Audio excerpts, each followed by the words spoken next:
Piali no chime no tokatlapoyawa, and welcome to Café con Nawatl.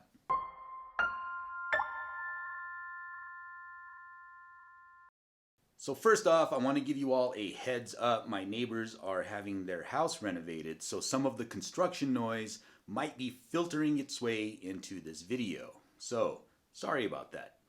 Now, today's video marks our very first Q&A episode. I had asked listeners and viewers to send me questions via social media or my email about aspects of the Nahuatl language that they want to know more about, whether it's etymology, definitions, pronunciations, history of words, etc. And today, I'm going to be answering a question sent to me by Luis from New Mexico. Luis wanted me to talk a little bit about the word tocayo and what it means. Now, tocayo is one of my favorite words in the Nahuatl language.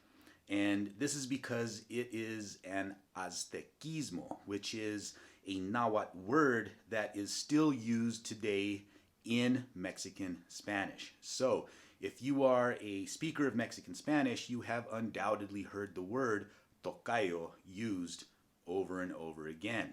Now, what does tocayo mean? Well, superficially, tocayo means namesake. Your tocayo is somebody who has the same name as you, but it goes much, much deeper than this. And to appreciate this, we need to understand how names were given in pre-Cuauhtémoc Mexico. So before the arrival of the Europeans, how were people given their names? And this is all tied into the calendar system.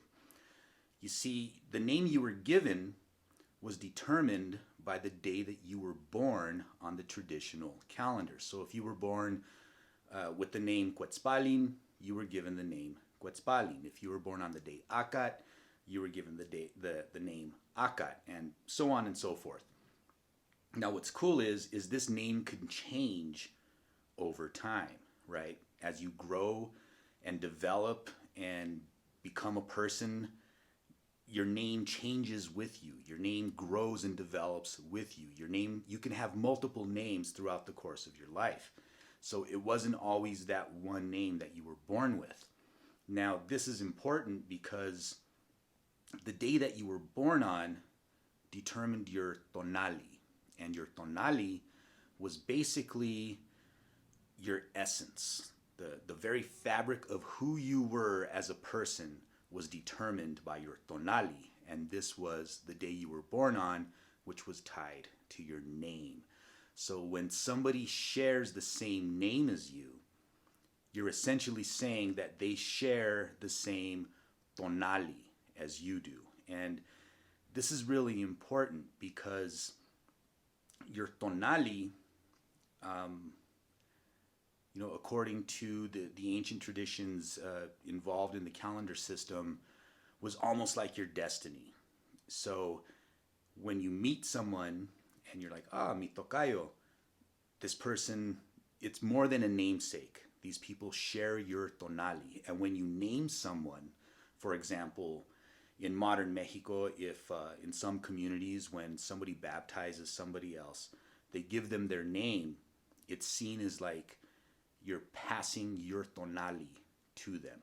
You're sharing your tonali with this other person when you give them your name.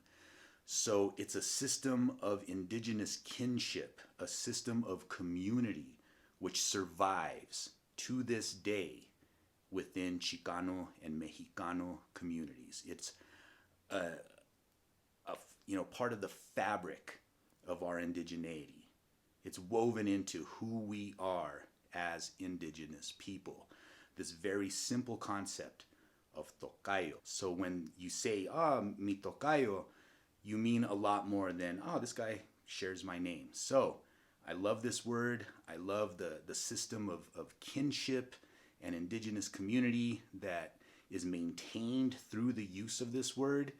And I want to thank Luis for sending in this question, asking me to talk about tocayo more. I hope you all enjoyed this. If you do enjoy these videos, please check out our Patreon.